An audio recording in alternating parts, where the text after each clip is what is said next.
శివదుర్గ జ్యోతిష్యాలయం ఆర్థిక ఉద్యోగ కుటుంబ మరే ఇతర సమస్యలకైనా పరిష్కారం చూపబడను. పరిష్కారం కోసం ఈ నంబర్ని సంప్రదించండి. రాష్ట్రంలో ఉన్నటువంటి పిఠాపురం నియోజకవర్గం రాజకీయాలు రోజు రోజుకి హీటు పుట్టిస్తున్నాయని చెప్పాలి. పిఠాపురంలో ప్రధానంగా జనసేన అధినేత పవన్ కళ్యాణ్ పోటీ మరో పక్క అయితే సీనియర్ నాయకురాలు అలాగే ఎంపీ వంగా గీతా విశ్వనాథ్ మరో పక్కన కూడా రాజకీయాలు రోజు కూడా హీటు పుట్టిస్తున్న పరిస్థితి ఉంది. వంగా గీతా విశ్వనాథ్ ఇప్పటికే నియోజకవర్గంలో గడప గడప ఇంటింటికి వెళ్తున్నారు. అలాగే ప్రతి మూలమూలకు వెళ్ళి ప్రజలతోనే మమేకమవుతున్న పరిస్థితి, ప్రచారంలో ముందున్న పరిస్థితి. అదే జనసేనకు సంబంధించిన నాయకులు ఇంకా ఎక్కడ కూడా కనపడలేదంటూ పక్కన వైసీపీ నాయకులు కూడా విమర్శలు చేస్తున్న పరిస్థితి మరో పక్కన ఉంటే వంగా గీతా విశ్వనాథ్ ప్రజలు నియోజకవర్గంలో వెళ్తున్నారు. ఏ విధంగా ఉంటుంది స్పందన అనేది మాట్లాడే ప్రయత్నం చేద్దాం. మేడం చెప్పండి, నియోజకవర్గంలో మీరు ప్రకటించిన ముందు నుంచి కూడా ప్రచారంలో ఉన్నారు, ఇప్పుడు నియోజకవర్గంలో వెళ్తున్నారు, ఎటువంటి పరిస్థితులు ఉన్నాయండి?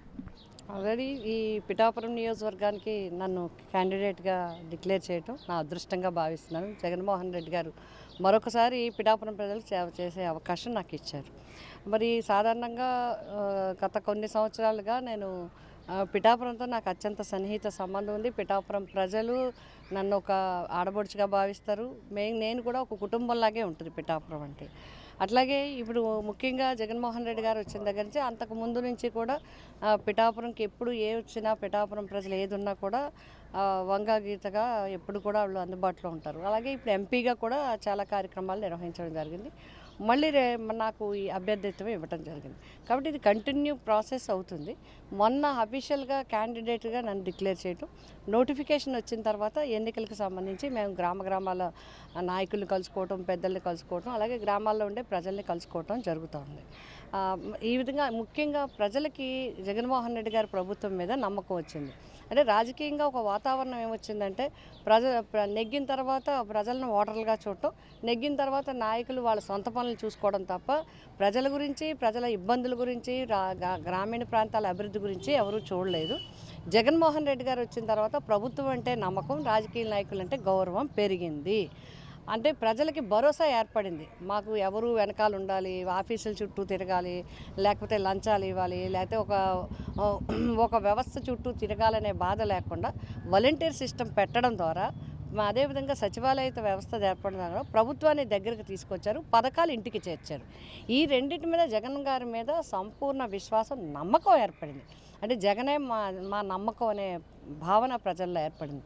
దీనికి ఇక్కడ పిఠాపురం దగ్గరికి వచ్చేటప్పటికి జగన్మోహన్ రెడ్డి గారి మీద ఎంత నమ్మకమో, ముఖ్యమంత్రి గారు మా ప్రభుత్వం మీద ఎంత నమ్మకం, అదేవిధంగా వంగా గీత అనే అభ్యర్థి నా మీద కూడా అంత నమ్మకం ఉంది. ప్రజలకి పిలిస్తే పలుకుతారు, ఫోన్ చేస్తే మాకు సమాధానం చెప్తారు, ఏదున్నా చెప్తారు అనే విధంగా. కాబట్టి అత్యంత సన్నిహిత సంబంధం ఉంది, సంబంధ బాంధవ్యాలు ఉన్నాయి, ఆత్మీయత ఉంది. మా లీడర్ల అందరి సహకారంతో, ముఖ్యమంత్రి గారి ఇచ్చిన సపోర్ట్తో, ప్రజల దీవెనతో తప్పకుండా వైఎస్ఆర్సీపీ పార్టీ విజయం సాధిస్తుంది. అంటే రాష్ట్ర రాజకీయాలు ఒక ఎత్తి అయితే పిఠాపురంలో జరుగుతున్న రాజకీయాలు మరొక ఎత్తుగా చూడాలి. జనసేన అధినేత పవన్ కళ్యాణ్ పోటీ చేస్తున్న నేపథ్యంతో మొత్తం వైసీపీ ప్రత్యేక ఫోకస్ పెట్టింది. అలాగే మండలాలకు కావచ్చు, నియోజకవర్గంలో ప్రత్యేక ఇన్ఛార్జీలు కూడా ఏర్పాటు చేశారని ఒక ప్రచారం కూడా జరుగుతుంది. దీంట్లో వాస్తవం అంటే సాధారణంగా ఎన్నికల టైం వచ్చినప్పుడు ఇదేం కొత్త కాదు. ఏ ఎన్నికలు అయినా కూడా ఖచ్చితంగా ఎవరికాళ్ళు వ్యూహాలు, ఎన్నికల ప్రచార భాగంలో ఒక ప్రణాళిక సిద్ధం చేసుకుంటారు. అందులో భాగంగానే మాకు కూడా ప్రణాళిక సిద్ధం చేసుకోవడం జరిగింది. మాకు నాయకులు రావటం, మండలాలకి మేము చాలా కార్యక్రమాలు చేస్తున్నాం, మీకే చెప్పడం జరిగింది. కాబట్టి ఒక్కొక్క ఎట్లా ముందుకు వెళ్ళాలనే దాని మీద నడుస్తుంది. ఇప్పుడు మీరు చేసినట్లయితే అది ప్రతిపక్ష వాళ్ళు, ప్రత్యర్థులు వాళ్ళు కూడా రేపు ఎన్నికల్లో ముందుకు వచ్చి మేము ముందున్నాం కాబట్టి అందరికీ ఇది తెలుస్తుంది. అదే రేపు నోటిఫికేషన్ వచ్చిన తర్వాత వాళ్ళు కూడా వస్తారు. వాళ్ళు కూడా ఒక్కలే రారు, వాళ్ళంతా చేస్తారు. మీరు ఒకటి గమనించండి, వాళ్ళు ముందు ఎందులో ఉన్నారంటే కూటమి కట్టడంలో, జెండాలన్నీ కలుపుకోవడంలో, నాయకులందరూ కలవడంలో, అట్లాగే కేంద్రం నుంచి బతిమాలి కేంద్ర ప్రభుత్వంలో ఉన్న బీజేపీని కలుపుకోవడంలో, ఒక రకంగా చాలామంది అందరూ పబ్లిక్ కూడా ఏం చెప్తున్నారంటే జగన్మోహన్ రెడ్డి గారిని వ్యతిరేకత ఉంది అని చెప్తూనే బట్ జగన్మోహన్ రెడ్డి గారికి అనుకూలం ఉందని భయపడి అన్నీ కలుస్తున్నాయి. రెండోది, ఎప్పుడు కూడా మన ఎన్నికలు చాలా సంవత్సరాల నుంచి మన ఎన్నికలు ఎప్పుడు నడుస్తాయి, మొదటి విడతలోనే అయిపోతాయి. ఈ పాటికి ఎన్నికలు హోరాహోరీకి వచ్చేయాల్సిన పరిస్థితి. అలా కాకుండా ఆఖరికి కూడా గెంటి ఏయో వ్యూహాలు చేయాలని వ్యూహాలు పన్నుతున్న వాళ్ళు, అన్ని రకాలు చేస్తున్నారు ప్రతిపక్షాలు తప్ప మాకేం పెద్ద వ్యూహాలు ఏం లేవు. అది ప్రచార ప్రణాళికలో భాగంగా మాకు జరుగుతుంది తప్ప ఏదో ఎవరినో చేసేయాలి అనేది మాత్రం కాదు.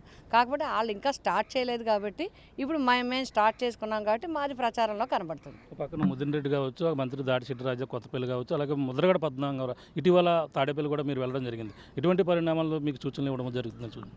అది తప్పకుండా, ఎందుకంటే ముద్రగడ పద్మనాభం గారు, దాడిశెట్టి రాజా గారు మా మంత్రి, పెండన్ దొరబాబు గారు మా ఎమ్మెల్యే గారు, అట్లాగే ముద్రగడ పద్మనాభం గారు మరి వారు అనేక రకాల ఇబ్బందులు అవమానాలు పొందారు. ఎందుకంటే ఆయన కూడా చాలా హర్ట్ అయ్యారు. మరి ఆయన మీద రకరకాల ఇబ్బందులు జరిగాయని ఒకటి, అదేవిధంగా వారి కుటుంబాన్ని అవమానించడం.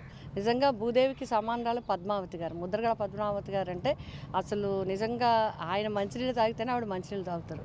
అంత మంచి వ్యక్తి, సహనశీలి ఆమె. ఆవిడని కూడా అవమానించడం, బిడ్డలను అవమానించడం, కోడలను అవమానించడం, ఈ రకంగా ఇబ్బందులు పడటం వల్ల వాళ్ళు చాలా మానసికంగా చాలా బాధపడ్డారు. తర్వాత ఇప్పుడు ముఖ్యమంత్రి గారు ప్రజలకి చేస్తున్న కార్యక్రమాలు కానీ, ముఖ్యమంత్రి గారు పేద వర్గానికి చేస్తున్న కార్యక్రమాలు కానీ, వారు తప్పకుండా వారికి సపోర్ట్ చేయాలని మా పార్టీలో చేరారు. కాబట్టి మా పార్టీలో చేరిన తర్వాత ఇప్పుడు మా నాయకుడిగా ఈ పార్టీ గెలుపు కోసం వారి సలహాలు సూచనలు ఇవ్వడం అనేది యాదృచ్ఛికంగా జరిగేది. ఇది వేరే రకంగా చూడాల్సిన అవసరం లేదు. అంటే కాపులు ఎక్కువగా ఉన్నారు కాబట్టి, కాపు సామాజిక వర్గం పిఠాపురంలో ఎక్కువగా బలంగా ఉంది కాబట్టి అందుకే నేను పిఠాపురంలో పోటీ చేస్తున్నానని పవన్ కళ్యాణ్ పక్కన చెప్తున్నారు. ఇక్కడ మీరు కూడా ఒక కాపు నాయకుడిగా మీరు కూడా గుర్తింపు ఉంది. ఎలా ఢీ కొట్టకపోతారు? ఇప్పుడు నేనైతే మా ముఖ్యమంత్రి గారు అయితే కులాలని లెక్క వేసింది ఎందుకు అంటే ఆయా కులాల యొక్క వెనకబాటుతనాన్ని లేకుండా చేయడానికి, ఆయా కులాలకి విద్య బాగా ఉండేలా చేయడానికి, ఆయా కులాలకి ఆర్థికంగా సపోర్ట్ ఇవ్వడానికి, ఆయా కులాలకి ఆరోగ్యం బాగుండే ఉండేలా చేయడానికి. అంటే ప్రభుత్వాన్ని ఆయా కులాలలో, ఎందుకంటే విద్య అన్ని రకాల అసమానతల్ని తొలగిస్తుంది. విద్య ఆర్థికంగా ఎవరైతే పేదవారు ఉన్నారో వాళ్ళకి పైకి రావడానికి ఉపయోగపడుతుంది. ఈ విధంగా మేము ప్రభుత్వ పథకాలకు చూసాను తప్ప మాకు అందరూ సమానమే. అందులో వంగా గీతకి అందరూ సమానమే. ఎందుకంటే నేను ఇప్పుడు కాదు రాజకీయాలను, గత కొన్ని 25 సంవత్సరాల నుంచి నేను స్టూడెంట్, అప్పటి నుంచి ఇక్కడ రాజకీయాల్లో ఉన్నాను. అనేక హోదాల్లో పోటీ చేసి ప్రజల్లో నెగ్గాను. జడ్పీటీసీగా నెగ్గాను, ఎమ్మెల్యేగా నెగ్గాను, ఎంపీగా నెగ్గాను. ఒక మండల స్థాయి నుంచి, నియోజకవర్గ స్థాయి నుంచి జిల్లా స్థాయి అంటే పార్లమెంటు కాకినాడ జిల్లా స్థాయి వరకు నన్ను ప్రజలు గెలిపించుకున్నారు. కాబట్టి మా ఆలోచన అంతా కూడా అన్ని వర్గాల ప్రజలకి ఏ విధంగా మేము చేరువుగా ఉండాలి, అన్ని వర్గాల ప్రజలకి ఏ విధంగా మేము సేవ చేయాలి, అన్ని వర్గాల ప్రజలకి ప్రభుత్వం ద్వారా ఏం చేయాలనేది. నేను గతంలో పిఠాపురం నుంచి ఎమ్మెల్యేగా చేశాను. మళ్ళీ నాకు పిఠాపురం ఎమ్మెల్యేగా నాకు అవకాశం ముఖ్యమంత్రి గారు ఇచ్చారు. ఇక్కడ ప్రజలతో సత్సంబంధాలు ఉన్నాయి, ఉమెన్ అయి ఉన్నారు.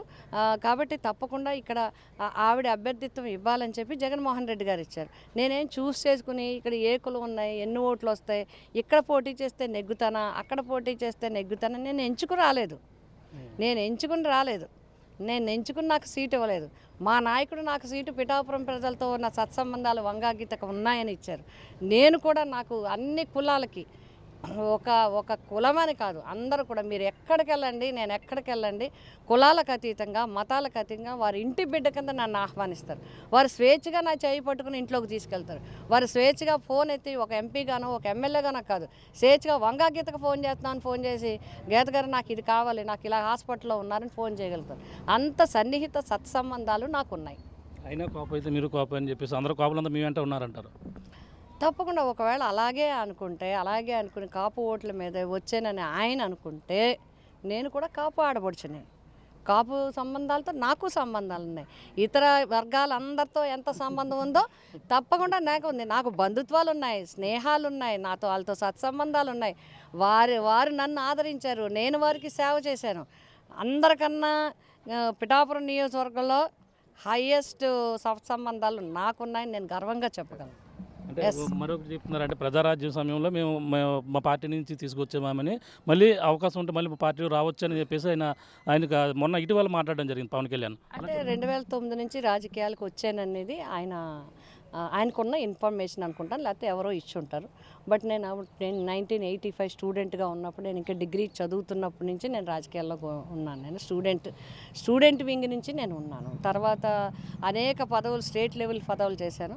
తర్వాత జిల్లా పరిషత్ చైర్మన్ 95 to 2000, 2000 and 2006 రాజ్యసభ చేశాను. తర్వాత 2008లో మెగాస్టార్ చిరంజీవి గారు పెట్టిన పార్టీకి మేము అందరం కూడా వెళ్ళటం జరిగింది. ఆయనతో మొత్తం రాష్ట్రం అంతా ఆయనతో నేను తిరిగిన తర్వాత ఆయన కూడా ఒక చెల్లిగా నన్ను భావించి ఆయన నాకు సీటు ఇవ్వడం జరిగింది. అది కూడా పిఠాపురంలో. ఫస్ట్ అసలు పిఠాపురం సీటు నాకు ఇచ్చింది విశ్వవిఖ్యాత నట సార్వభౌమైన ఎన్టీ రామారావు గారు నాకు పిఠాపురంకు బొట్టు పెట్టింది ఆయన. అప్పుడు సీటు ఇచ్చారు. లాస్ట్ మినిట్లో ఆఖరి రోజు సీటు మార్పు చేయడం జరిగింది. దాంతో అక్కడ పిఠాపురం అంటే వంగా గీత అని మార్కు పడిపోయింది.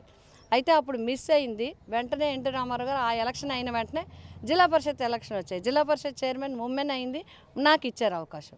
అట్లాగే ఇప్పుడు చిరంజీవి గారు కూడా నాకు అవకాశం ఇచ్చడం జరిగింది. 295 సీట్లో 18 సీట్లు నెగ్గే ప్రజారాజ్యం నుంచి.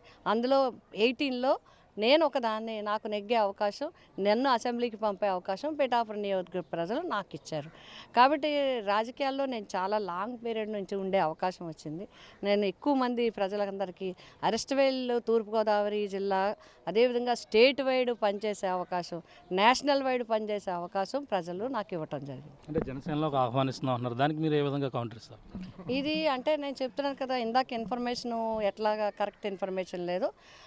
అంటే రాజకీయాల్లోకి వచ్చినప్పుడు, రాజకీయాల్లో మాట్లాడేటప్పుడు కూడా పూర్తిగా అవగాహన, దాని మీద పూర్తిగా ఒక స్టాండర్డ్స్ మెయింటైన్ చేయాలి. ఇప్పుడు అవతల అభ్యర్థి ప్రత్యర్థులం, ఇప్పుడు ఆయన అభ్యర్థిగా ఆయన ప్రకటించుకున్నారు, నన్ను అభ్యర్థిగా మా జగన్మోహన్ రెడ్డి గారు నన్ను ప్రకటించారు. మనం ఇద్దరు అభ్యర్థులు కాబట్టి ఇదిగో నా క్యాండిడేచర్ ఇదిగో నా ప్రజలకి నా అజెండా ఇదని నేను చెప్తున్నాను.